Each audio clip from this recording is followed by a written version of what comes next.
Hello. Assalamualaikum warahmatullahi wabarakatuh. Good morning. Assalamu warahmatullahi wabarakatuh. Good morning to Dr. Zakir Naik. I straight to the point.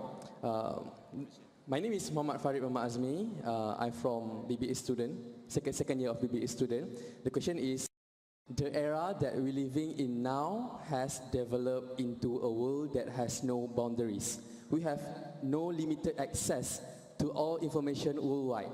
However, with all these technologies, the Islamic country is still unable to help those in need and to stop the oppression of Muslims in Palestine, Gaza, Syria, and etc. So, I want you to share your thoughts on this matter. The brother asked a very important question, that today the world has become into a global village, and we can get information, at the tip of your fingers, WhatsApp, YouTube, Facebook, various things. And today we find that many Muslim countries are under operation, whether it be Palestine, whether different countries, Syria, Yemen. So what should we do? Brother, go back to Quran and Sunnah. The problem is that we Muslims, as I told my lecture today, have a lot of money, wealth. Instead of spending in the right way, in the cause of Allah, they are giving it to the enemies because they are afraid. They think that the enemies of Islam can save them.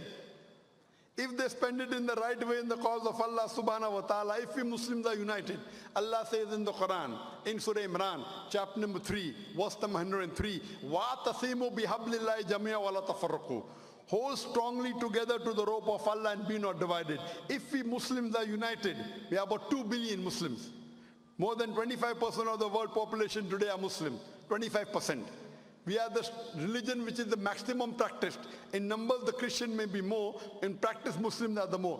If we are united on the basis of Quran and Sunnah, we will be the biggest force. No one will be able to persecute us. The problem is, if one Muslim country is in problem, the other Muslim countries say, why should I interfere? Our beloved Prophet said, if one Muslim has a problem, like how one body has a problem, the other body also feels the pain.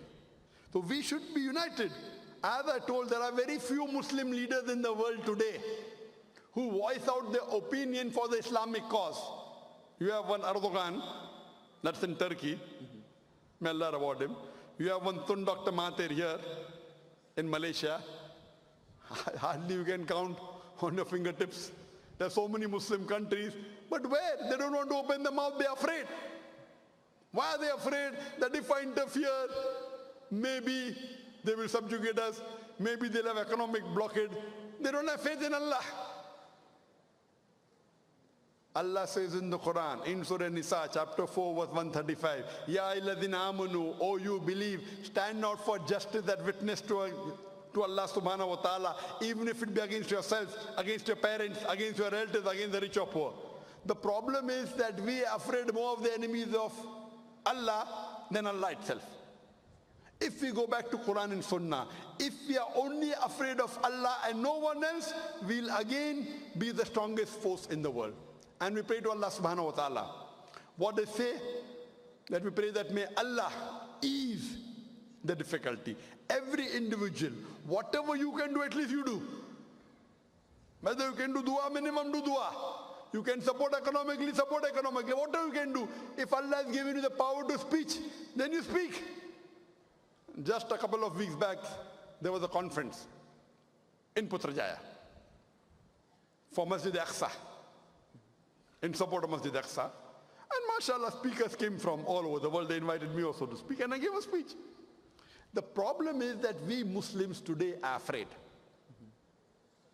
Allah has given us the wealth, but the Prophet said, I'm not fearful, afraid of my ummah about poverty. I'm more afraid that when they become wealthy, they will go away from the deen. This is the problem. So if you go back to the Quran and Sunnah, Quran and Hadith, and if you are united, we will be the strongest force in the world, and no one will be able to subjugate us. Hope that answers the question, brother. Thank you.